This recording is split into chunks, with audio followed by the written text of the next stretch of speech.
Mike Hampton. I don't know, I guess the volume's all right here, right? Yeah. Okay. Yep, you're All right, good. shoot. Not big on open statements. Definitely, congratulations, right, to Coach Scott. Everybody's happy about that, about Hunter, arriving. Just let me say, you know, what a time to be a first-year head coach, right? Oh my gosh, the things that he's been through. And then with, you know, Sarah and having a child on the way in the midst of all this. I just told him the other night, I said, hey brother, I'm praying for you and, you know, I'm with you. And best thing we can do is just keep supporting him because he has tough decisions to make every day. So congratulations to him, he's doing an unbelievable job and I'm just proud to be here with a man like that. Okay? Glenn, what's kind of the mood of the team with so much, you know, flying around and rumors and speculation of what's going to happen with the season? I mean, are the guys remaining upbeat, or can you tell there's kind of concern in the back of their mind? Well, you know, I think we just try to convince them of it's a day-by-day deal, right? Can't look too far in the future because the future is unknown. So, you know, let's just live where our feet are planted that day and approach that day. At the end of the day, we'll see if we got another day. So I think they're kind of preparing, probably somewhat mentally, for the worst-case scenario. And then if not, then we just have to prepare like we're going to have the opener until they tell us differently. But yeah, it would be, you know, absurd to think that they don't hear this stuff in the news too. But luckily, we've got a lot of maturity in key spots. You know, like Coach Scott said, when the leadership of your team is wanting to play and wanting to grind it out and saying, let's get it going, let's go win that day, it takes a lot off you as a coach. We've got that in the leadership of this team. There's been some discussion that it's safer for players to be involved in a team because you're kind of contained in an area where if they cancel this thing, they're going home, they're in different communities, and you're more susceptible to probably catching this. I just want to stop first downs. Okay? I'm mad right now over some plays we gave up right now. So you catch me at the wrong time on that. I'll let Coach Scott answer those questions. Don't need to avoid you, that really. Anything I would say to that. And it's not what's on my mind. I'm trying to find out who we got on defense in the conference right now. You spoke to the leadership of your guys. How proud are you of some of them like KJ using their voices on a social media platform like the We Want to Play? That's great. And again, that's what happened today. We went out and we had a good practice and we all did. So I'm telling you, I'm a bad interview sometimes. All right, because that's the world I live in right now. Right? That's my world is to try to stop people. So that's what I'm about right now. Every day I get up, if I get a chance to do that, you know, praise the Lord. I get a chance to do what I was meant to do.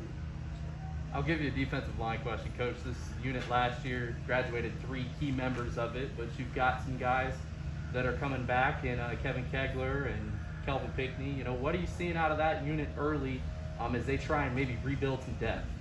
I think early we got some guys that are out of shape. Obviously, days like this test us and expose that. So we've got a longer ways to go and just some what I call authentic toughness.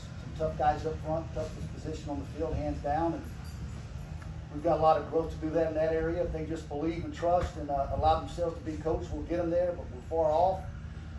Obviously, those two, you know, have got to be guys because they've got some playing experience. When we go 3 down, you know, we can take one of those defensive linemen off the field.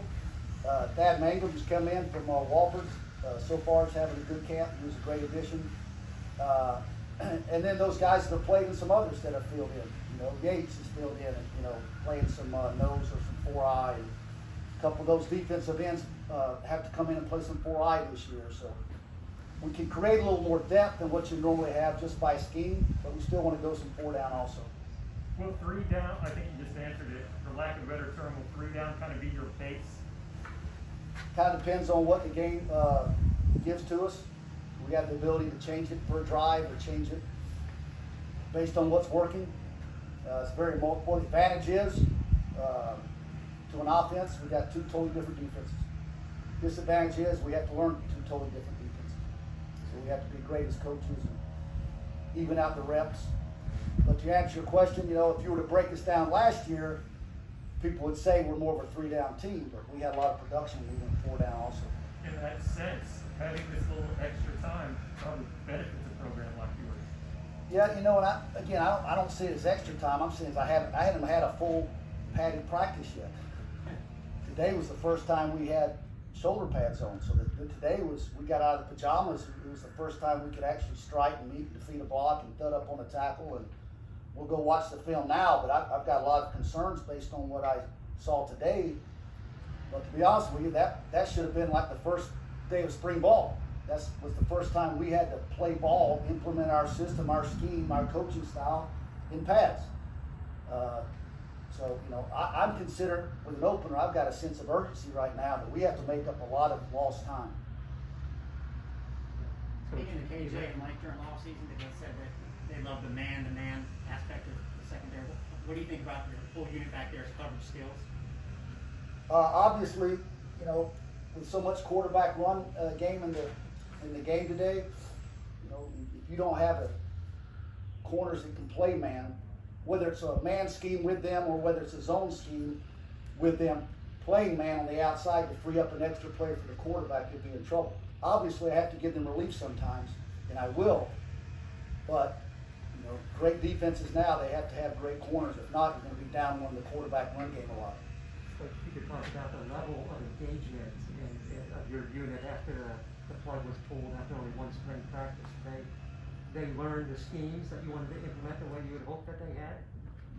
They did, and you know, they did a great job because immediately went right from meeting with them to go home, and then it was all, you know, virtual. It was all online. And you can get some things done there, but like we did all that work all through the spring and then the summer, and then we get out there if I could get out there walkthroughs, and it still was.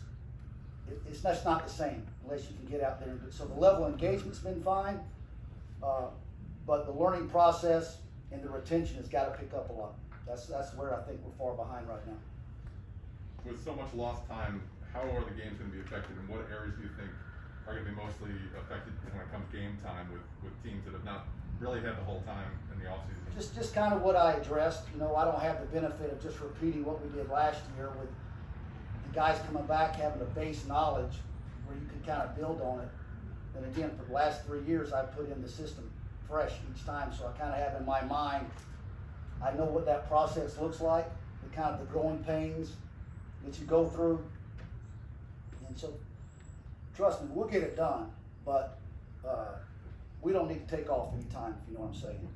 All those other practices that are allotted, we don't need every one of them. When you look at this linebacking core, you know you've got two experienced guys in Boyles and Greer, guys that played a lot last year. And then you bring in an experienced guy like Devin Gill. I mean, do you kind of have to lean? How are you leaning on that unit specifically? Well, I think you know, you have a different amount of linebackers per scheme, so they're having to learn 2 different schemes. So that's a process that takes some time. I've been real impressed with those two. You know, Antonio and Dwayne, they're both engaged. There's some excitement because they got a new scheme to learn to, and they've seen the production of it in the past. But that's invaluable. Just having guys, you know, take the scheme out of just guys that have game experience. Guys that know how to strike and defeat a block. Those guys know how to tackle in space. Those guys know how to rush the passers. Just basic fundamental football doesn't change. At the end of the day, you know, we have to run and tackle.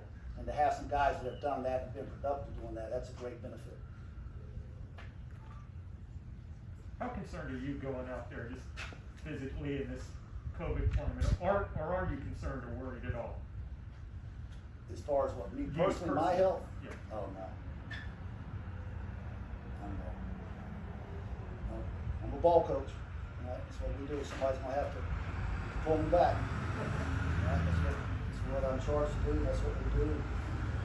Folks above me will make those decisions, and I'll be, you know, I'm a great employee. All right? And I know the chain of command also. So, okay? Good? Yep. All right. Thank you. Appreciate it. Thanks, Coach.